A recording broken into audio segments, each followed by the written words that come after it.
Hello everyone, welcome back to the War Room. In this after-action report, we are going to be visiting the Pearl Harbor engagement scenario of Mark Herman's Pacific War by GMT Games. Now the scenario, of course, has to do with Pearl Harbor, which is here. The Japanese task force is this little group right here. There's two task forces. I laid out the battleship row onto the table, and I put the Japanese units up here just for ease of play. There is the United States Army ground forces right there. I'll go ahead and back out. This scenario happens on December 7th, 1941. The conditions of the scenario are as follows. The United States cannot react or search or do any kind of flak or anything in the first of the two battle cycles of the Japanese. There's going to be two attacks, and in that first cycle, the Japanese gets full advantage. During the first battle cycle, any attacks on any unalerted naval units, which is all of them, and any attacks on any grounded unalerted air units will be double the hits. Whatever I roll will double those hits and will do even more damage. The Japanese, on the first battle cycle, all their air units attacking naval units will have torpedoes attached. So whatever I roll on my die, I'm going to get a -5 to that roll. The lesser the number, the better. At the second battle cycle, I'm going to enjoy none of those privileges. So it'll be just as normal as always.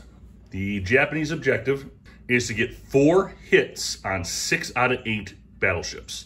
They also have to score 12 hits onto the air units. If I can score that, then the Japanese wins this scenario. So the first thing we're going to do is we're going to go over lighting conditions. Up here is my battle cycle. The lighting conditions for this phase will always be either AM or PM day. Advantage determination, I know you can't see this, but advantage determination is always going to be the Japanese for both cycles.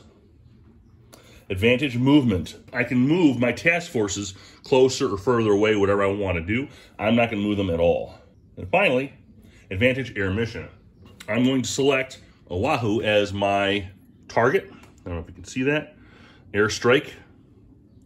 And now, technically, I would move these units in from my force counter sheet over here.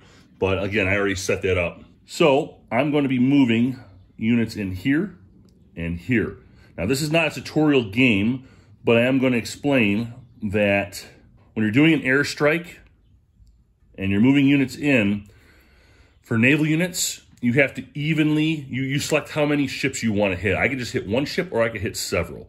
So I plan on hitting several ships in 2 different waves. So what I'm going to do is I'm going to have these 2 units, this is CAD 2 and CAD 5, CAD 6 and CAD 1, attack these 3 units apiece. And then what will happen is I'm going to have to evenly distribute between the 3 ships. So I have to pick a primary, a secondary, and any tertiary targets afterwards. I can select one airplane to attack all of them, but then you're gonna have weaker results. So I'm gonna stick with 3. So for both units, going from left to right, primary, secondary, tertiary, okay? And you'll see how that works. The air units are a little different because they're unalerted and they're on the ground. There's a strafe procedure, so we'll go into that here in a second. We're gonna do our strike. There are no searches. This is our strike table.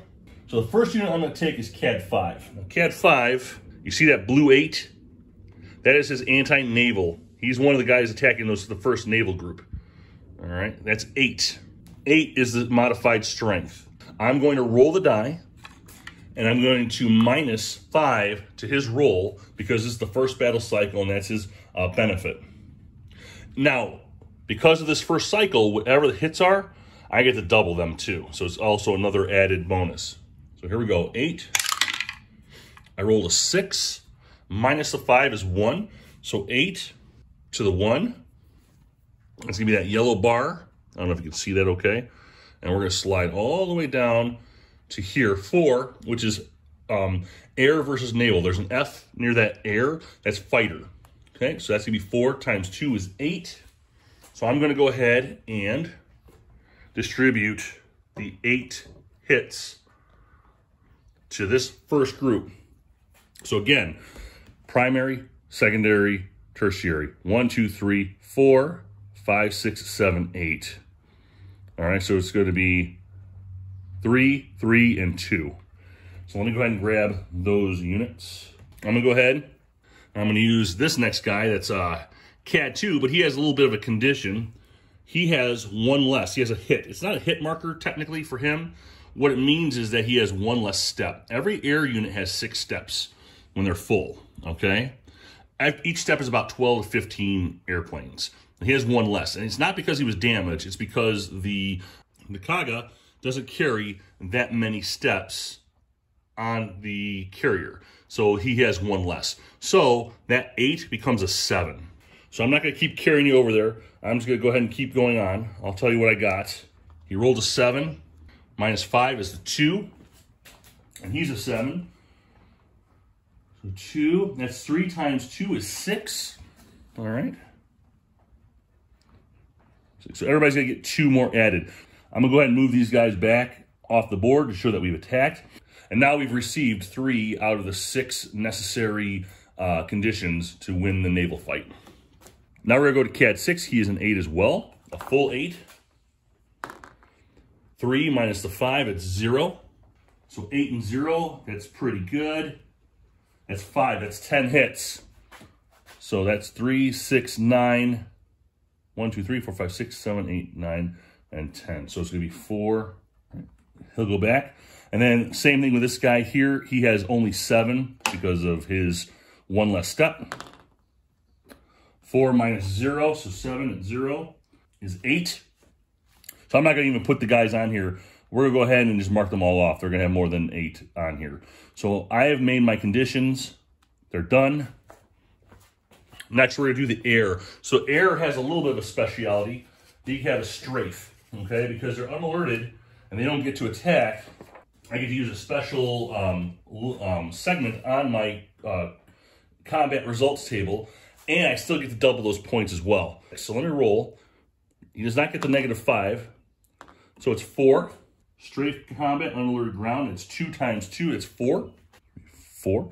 That's 4. So I got 2 off the. So I got 2 out of the way right there. All right. Same thing. This guy's also 2. And he's got 3 times 2 is 6. 8, 9, 10. That's 10. I already have 10, and that's it for that. Now that's the first battle cycle. So we're gonna start this all over. Daytime goes to PM. And we're gonna do it all over again. This time I'm not even going to move in these guys. I'm going to move them into here. All right. Now this is going to be battle cycle number 2. Now it's going to be a little bit different, okay? There's going to be an alert. So they could get flaked. They can also get intercepted and all the other good stuff. These airplanes are moving from this task force onto Pearl Harbor, okay? I'll take this guy just to show. Now as they move in, every hex that has a naval unit, which this one doesn't, or that one, okay, there's a chance that he could be detected, but he doesn't. So we're going to move into Pearl Harbor, and since there's an installation there, they're going to go ahead and roll to see if they've detected us. This is your detection chart. The units, the Japanese units, are in the same hex. It is still daytime, all right? They're searching for air, so we're going to use this segment. We need, in order to detect air units, that's for all of them, we have to roll a 6 or less. Let's go ahead and roll the blue die. They rolled a 9. Okay? So they don't detect anything. So it happens again. All right? And this time, they're going to be attacking the air units. So the Japanese were very, very fortunate to get another attack in without any issues. So the Japanese pull it off again. There is no alert units. So they're going to go ahead and roll to see what happens. So I'm going to take my die. I'm going to roll for each one.